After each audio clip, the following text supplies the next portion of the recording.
KPU itu hanya berwenang menertibkan alat peraga kampanye yang difasilitasi oleh KPU. Betul, betul. Sekarang pertanyaannya yang lain, karena ternyata para paslon ini juga membuat alat peraga kampanye yang tidak difasilitasi KPU. Walaupun itu boleh sebanyak 200%.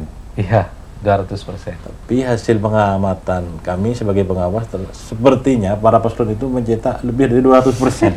Nah, Dari pihak KPU. Oh, dari Kalau kita dari mengawasi pihak bawaslu, aja. Iya. mengawasi. Mengawasi. Mengawasi saja. kalau ada yang tidak terawas. awas gitu aja.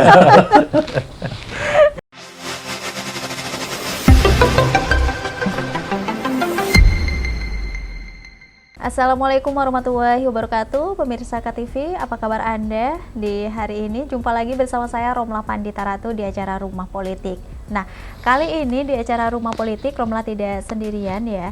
Ada Ketua KPU Pamekasan, ada Bapak Mahdi, dan juga ada Bapak Sukma Firdaus, Ketua Bawaslu Pamekasan. Hari ini kita akan mengangkat tema tentang sosialisasi kesiapan logistik dalam Pilkada 2024 dan pemungutan penghitungan suara. Kita sapa aja dulu Ketua KPU Pamekasan. Selamat malam Bapak Mahdi. Selamat malam, Mbak. Gimana punya kabar malam hari ini? Alhamdulillah sehat. Alhamdulillah, sibuknya luar biasa sibuk ya. Biasa aja, santai. Alhamdulillah. Ada Bapak Sukma Firdaus juga. Selamat malam Bapak. Selamat malam, Mbak Romlah. Terima kasih sudah diundang. Sehat Bapak? Alhamdulillah sehat. Wajib sehat penyelenggara itu. Ya, Pak. Tidak boleh sakit. Sudah sama-sama sibuk berarti ya? Ya lumayan lah. Bapak Sukma Firdaus, Ketua Bawaslu Pamekasan, pemirsa, tentang tema sosialisasi kesiapan logistik dalam Pilkada 2024 dan pemungutan penghitungan suara. Kita langsung aja kepada Bapak Mahdi selaku Ketua KPU Pamekasan. Bagaimana Pak untuk persiapan Pilkada untuk saat ini? Sudah berapa persen persiapannya? Persiapan Pilkada ini sudah dekat ya, tinggal beberapa hari lagi. Insya Allah sudah 98% lah sudah siap pelaksanaannya, baik dari bidang teknis, di data, kemudian badan ad hoc, termasuk juga logistik, kita sudah siap. Logistik juga sih sudah siap didistribusikan ya? Sudah siap. Kapan itu didistribusikan? Insya Allah kita akan distribusikan pada tanggal 23 hari Sabtu ini. Sabtu besok? Sabtu besok, itu pun serentak se-Jawa Timur. Serentak se-Jawa Timur, berarti harinya sama, jamnya juga sama? Harinya sama, jamnya juga sama. Oh. Itu untuk pengaman apa? Sudah pengawalan sudah semua? Sudah, tadi kita sudah melaksanakan rapat koordinasi dengan seluruh Forkopimka se-Kabupaten Pamekasan. Kita menyamakan persepsi terkait pengamanan, baik pengamanan ketika pendistribusian maupun pengamanan ketika logistik itu ada di lapangan. Terkait juga pengamanan ketika logistik itu nanti kembali ke gudang. Hari Sabtu berarti tanggal 23 itu sudah sampai ke PPK? Sudah sampai ke PPK. Oh, nanti ke PPS-nya tanggal berapa Pak? Di tanggal 25. Tanggal 25. Jadi pendistribusian di tanggal 25 itu dari PPK didistribusikan ke desa-desa, ke PPS. Kemudian di tanggal 26-nya H-1 itu sudah terdistribusi semua ke TPS masing-masing. Untuk antisipasi hujan bagaimana nanti? Kita sudah melakukan persiapan-persiapan terkait pendistribusian. Kita kerjasama dengan pihak ketiga terkait angkutnya. Truk yang punya tutup di atas itu untuk mengantisipasi adanya hujan. Oh, kayak terpal? Ya, terpal. Kemudian di kecamatan-kecamatan sudah kita lakukan supervisi dan semua di 13 kecamatan ditaruh di kecamatan masing-masing. dan di dalam ruangan, ada yang di dalam gudang di kecamatannya. Adakah untuk pendistribusian logistik nanti tempat yang mungkin sangat susah untuk kita jalan, mungkin licin atau gimana gitu, atau mobil tidak masuk, truk tidak masuk, itu ada nggak di situ? Nanti beda di armadanya. Kalau dari gudang logistik kita ke kecamatan, itu kita pakai truk, dan setelah kita sisir jalannya sudah enak semua, sudah aspal semua. Cuma nanti dari PPK, dari kecamatan, pendistribusiannya ke PPS, ke desa-desa, itu nanti pakai kol, kol atau roda 3. Viar. Iya, Viar, seperti Viar itu kan mereknya itu. Seperti roda 3. Oh iya ya, maaf. Beca gitu ya. Boleh beca. Dari PPS ke TPS bisa pakai roda 3 atau bisa pakai beca. Dan insya Allah setelah kita minta masukan dan penyisiran, sudah hampir semuanya bisa dilalui kendaraan ke TPS masing-masing. Alhamdulillah ya, semoga aman nantinya Bapak. Amin. Amin. Iya, ke Pak Sukma Firdaus, ini Ketua Bawaslu Pamekasan pemirsa. Wah, ini juga mantan wartawan juga. Alhamdulillah yang sekarang udah menjadi Ketua Bawaslu Pamekasan dan mungkin tidak asing lagi untuk wajahnya. Nah, untuk Bawaslu Pamekasan ini persiapannya untuk Pilkada bagaimana? Sudah berapa persen untuk mengawal KPU? 100%. 100%. Mengawasi. Mengawasi. Jadi tugas kita sebagai pengawas, mengawasi segala apa yang tadi kata Pak Ketua KPU sampaikan. Ya, mulai dari logistik, seperti apa, bahkan tempat penyimpanannya kita awasi. Kemarin itu tempat penyimpanannya ya Pak Ketua belum ada alasnya, itu apa namanya? Atrak. Ya, atrak. Kita sempat menghubungi beliau karena memang di dalam juktisnya itu harus ada alas biar tidak lembab dan segala macam. Takut dimakan tikus Betul, gitu ya Pak ya. rayap, maksudnya sudah. Artinya kita mengawasi segala persiapan dalam hal ini logistik yang dilakukan oleh KPU. Mulai dari bahkan kita ketika ke pabrik baik yang di Jawa Tengah dan di Jawa Timur, itu kita datang ke sana untuk memastikan betul itu surat suaranya dicetak di sana, jumlahnya dan segala macam. Kita terus mengawasi terkait pendistribusian, kita awasi. Siang tadi kita sudah mengumpulkan para pengawas kecamatan, salah satunya di dalam kegiatan rakor dengan pengawas kecamatan itu, untuk mengawasi pengiriman atau pergeseran logistik dari gudang di Pamekasan ke tiap-tiap kecamatan, yaitu di kantor PPK. Kita panwascam kita, pengawas kecamatan kita untuk mengawasi itu, mendata juga berapa yang dikirim segala macam. Kemudian setelah itu mengawasi proses pergeseran atau pengiriman logistik dari tingkat kecamatan ke tingkat desa. Di pengawas kecamatan memerintahkan pengawas kelurahan atau desa PKD untuk mengawasi proses itu di tiap-tiap PPS di desa. Kemudian H-1 itu logistik harus sudah sampai di TPS. Jadi dalam aturan itu wajib hukumnya bahwa H-1 sudah sampai di TPS, dan kami sudah ada pengawas TPS untuk mengawasi itu. Dan iya, kurang lebih demikian. Kalau seumpama nantinya ditemukan logistik yang rusak ketika nyampe di BPS, itu bisa diganti ya Pak ya? Ini tanya ke saya? Tanya ke mana ya? Ke Pak Ketua KPU. Oh, tahu ya. Surat suara itu ada dalam kotak suara. Kotak surat suara yang ada dalam kotak suara itu sudah kita sortir. Yang rusak, pencetakannya yang tidak presisi atau salah penempatan itu kita sisihkan, namanya disortir. Kemudian yang sesuai dengan PKPU peraturan itu kita lipat dan dimasukkan ke bukus kotak kubus. Jadi saya pastikan bahwa surat suara yang sudah ada dalam kotak kubus itu sudah disortir dan insya Allah tidak ada yang sobek, tidak ada yang rusak. Sudah aman. Ya, insya Allah sudah. Oke. Pak Sukma, ini entar lagi kan udah masa tenang nih Pak nih.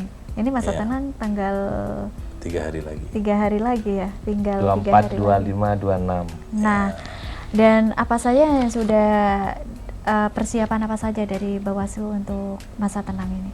Oke, baik, tentunya yang jelas sebelum tanggal 24 itu alat peraga kampanye harus sudah bersih. Kita harus memastikan itu. Jadi tanggal 23 November itu kan hari terakhir masa kampanye.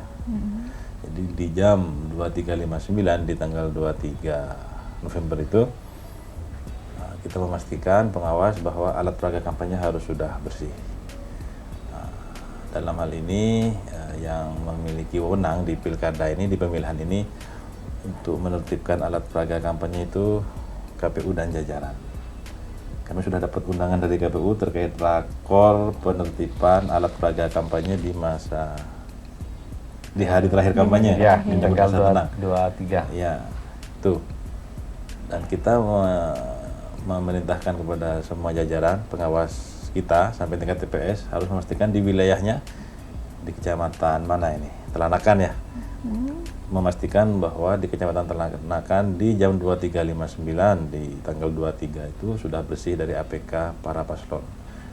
Di tingkat desa masing-masing para pengawas kelurahan desa memastikan di daerah wilayahnya, di desanya bersih dari APK paslon, dibantu oleh pengawas TPS yang sudah terbentuk itu. Dan ya semoga nanti KPU dan jajaran bisa melakukan itu. Namun tentunya di aturan itu nanti bisa dikonfirmasi ke Ketua KPU bahwa KPU itu hanya berwenang menertibkan alat peraga kampanye yang difasilitasi oleh KPU. Betul, betul. Sekarang pertanyaannya yang lain, karena ternyata para paslon ini juga membuat alat peraga kampanye yang tidak difasilitasi KPU, walaupun itu boleh sebanyak 200%. Iya, 200%. Tapi hasil pengamatan kami sebagai pengawas sepertinya para paslon itu mencetak lebih dari 200%. Nah, besok anggota Bawaslu yang menangani penanganan pelanggaran besok ini masih rakor ke Surabaya untuk seperti apa dalam menindaklanjuti hal tersebut. Ketika KPU itu menertibkan APK yang difasilitasi KPU saja, tentunya masih banyak di lapangan APK-APK yang tidak ditertibkan, yang itu dibuat sendiri oleh paslon. Betul. Nah, apakah itu tetap menjadi wewenang KPU atau wewenang Bawaslu? Nah, ini besok anggota Bawaslu yang bagian penanganan pelanggaran besok masih rakor ke Surabaya, kita tunggu. Kita apa kan di lapangan banyak itu APK-APK. Ya, semoga di malam itu bisa selesai. Amin. Ya, begitu sementara. Iya. Pak Mahdi, untuk masa tenang sendiri nanti berarti semua APK harus bersih ya Bapak ya? Iya, alat peraga kampanye yang difasilitasi KPU. Bagian difasilitasi KPU juga harus bersih? Harus bersih. Baik yang difasilitasi KPU ataupun yang dari para paslon sendiri gitu ya? Sementara di peraturannya itu di tanggal 23 di jam 23.59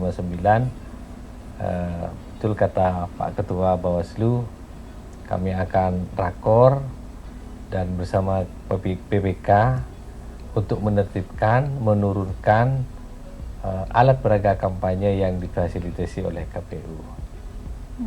Sementara yang alat peraga kampanye yang tidak difasilitasi KPU itu sebenarnya wewenangnya tim sukses untuk menertibkan itu. Oh, berarti nanti dari tim suksesnya sendiri yang menurunkan? Iya, sebenarnya seperti itu. Kalau yang dari fasilitas dari KPU sendiri, berarti dari pihak KPU dan Bawaslu yang menurunkan ya Pak? Dari pihak KPU. Oh, dari Kalau Kita dari mengawasi pihak Bawaslu, aja. Iya. mengawasi. Mengawasi. Mengawasi saja. kalau ada yang tidak terawas, Awas gitu aja. itu ada denda atau gimana? Jadi begini. Jadi kalau yang APK fasilitasi KPU di hari tenang pertama tanggal 24 masih kita temukan, dan itu APK fasilitasi KPU tidak ditertibkan, kami akan telepon ketua KPU. Gimana kok belum gitu? Nah, kalau itu milik paslon, ya kami akan tegur timnya untuk menurunkan. Kalau tidak menurunkan, apakah masuk dugaan pelanggaran termasuk KPU ketika tidak menertibkan di hari pertama masa tenang. Pagi-pagi kita akan sisir bersama jajaran, ketika ada APK dicatat ini APK milik fasilitasi KPU atau bukan. Ketika milik fasilitasi KPU kita data, dan ya akan kita beri saran perbaikan namanya, istilahnya peringatan dulu. Ini belum tertibkan, tolong tertibkan. Ketika itu tidak dilakukan, masuk dugaan pelanggaran. Nah, makanya Pak Ketua KPU biar gak masuk dugaan pelanggaran, tertibkan Pak di malam-malam itu Pak. Demikian Pak. Oke, siap. Pak Mahdi, untuk nanti kan di tanggal 27 kan kita untuk datang berbondong-bondong ke TPS dan sebagainya untuk kita nyoblos gitu ya. Dan semua logistik di situ sudah aman terkendali. Nah, nanti ketika di lokasi itu masa coblos itu dari jam berapa sampai jam berapa Pak? Itu dimulai dari jam 7 sampai jam 13.00. Lebih dari itu sudah nggak ada lagi ya Pak? Ditutup. Tetapi itu sudah rangkaian dari proses.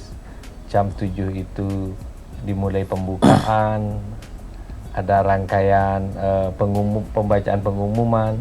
Kemudian sebelum jam 13.00 itu diumumkan yang belum datang. Tidak langsung jam 13 ditutup, tapi ada rangkaian pemberitahuan baik melalui pengeras suara. Mari yang belum mencoblos silahkan datang. Tapi jika memang betul-betul sudah tidak ada yang datang, maka ditutup atas pengetahuan para saksi dan juga PKD setempat, seperti itu. Nanti kalau sudah nyoblos kotak suara itu diamankan di lokasi apa di PPS atau di mana? Nah, nanti kotak suara itu kan disegel, ya, kemudian ya orang yang mencoblos kan ditaruh di dalam. Itu nanti dibuka lagi untuk penghitungan. Penghitungan dulu, dilakukan penghitungan. Oleh petugas di bawah Ya, KPPS yang ada di bawah. Kemudian di hari yang sama, di hari pencoblosan itu dilakukan rekap di tingkat KPPS.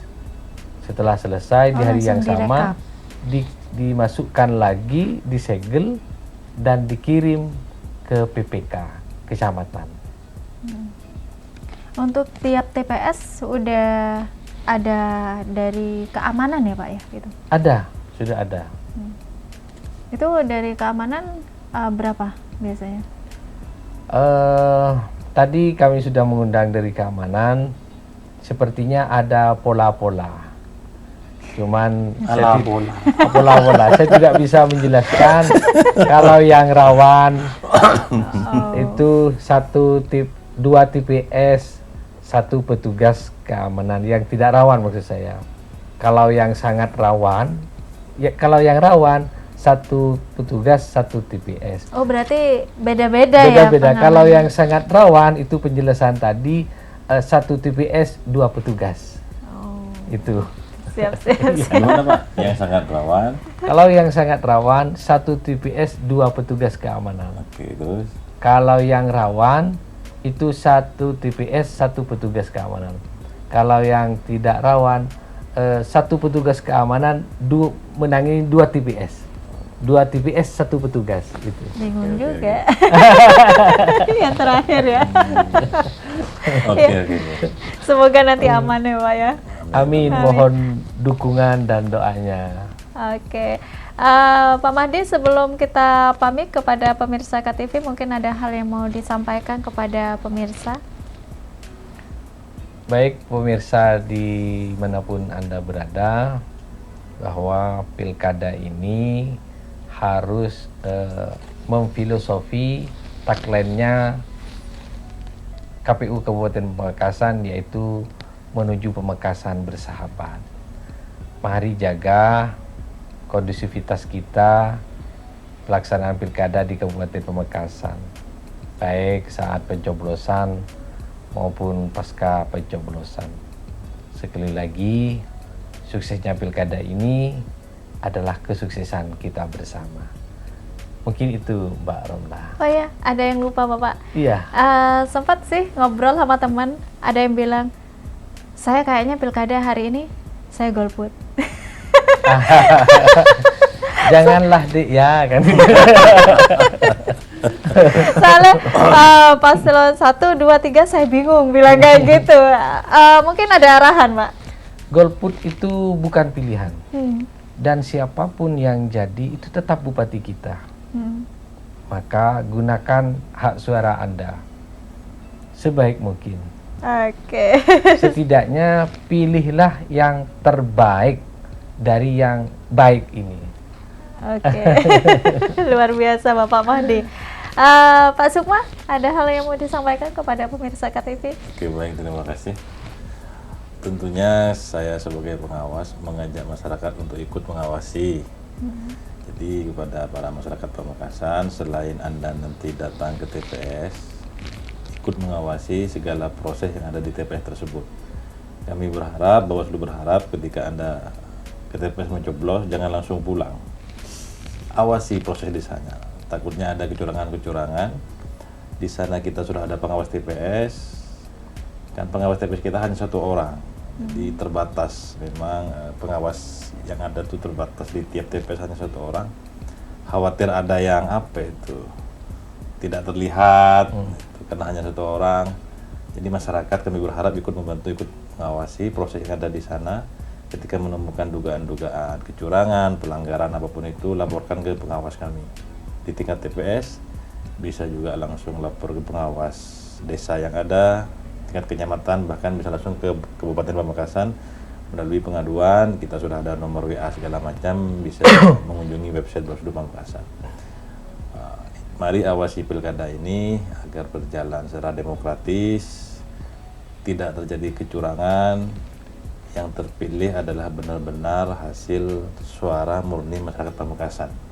Tidak ada manipulasi di sana. Siapapun yang jadi, kata Pak Ketua KPU tadi, itulah takdir sudah dari yang di atas. Mari kita dukung proses pemerintahan selanjutnya, baik di tingkat Provinsi Jawa Timur, khususnya di Kabupaten Pamekasan. Semoga pilkada berjalan aman, damai, kondusif. Amin. Ngereng awasi. Terima kasih. Nanti kalau sama ada serangan fajar, berarti Bawaslu yang ngawasi. Serangan fajar merupakan salah satu bentuk pengawasan kami. Bahkan di malam hari H itu, kami meminta para pengawas kita untuk patroli. Tentunya patrolinya tidak terbuka ya, kalau terbuka ketahuan dong. Oh iya. Dengan cara kita lah. Itu bagian dari strategi kita untuk patroli, termasuk kami, saya juga patroli di malam hari H. Ya tentunya bergantian lah, takut malamnya patroli, siangnya ngantuk, gak ada yang ngawasin hari H itu. Kita patroli di malam hari H, bahkan serangan fajar tadi. Terkadang tuh sekarang tuh ada serangan tahajud juga, Pak. Serangan habis Isya ada. Itu sudah masuk dalam agenda pengawasan kita. Tentunya seperti apa pengawasan kita kan rahasia. Tiba-tiba ada pelanggaran begitu. Begitu. Tapi kami berharap, walaupun kami pengawas, kami berharap tidak ada pelanggaran di Kabupaten Pamekasan. Amin. Amin. Kami juga memiliki wewenang untuk melakukan pencegahan. Pencegahan sudah kami lakukan. Semoga pencegahan kami berhasil, maka tidak banyak pelanggaran di Kabupaten Pamekasan terkait pilkada ini. Sekalipun ada, akan kami tangani berdasarkan peraturan yang ada. Begitu, terima kasih Mbak Romla. Oke, sama-sama.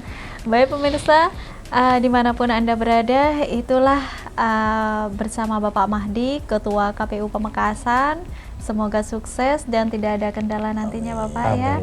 Dan Bapak Sukma Firdaus, Ketua Bawaslu Pamekasan, semoga diberikan kesehatan dan semoga sukses, tidak ada kendala nanti di hari H ya Bapak ya. Baik pemirsa KTV, saya Romla Pandita Ratu pamit dan terima kasih. Wassalamualaikum warahmatullahi wabarakatuh. Waalaikumsalam warahmatullahi wabarakatuh.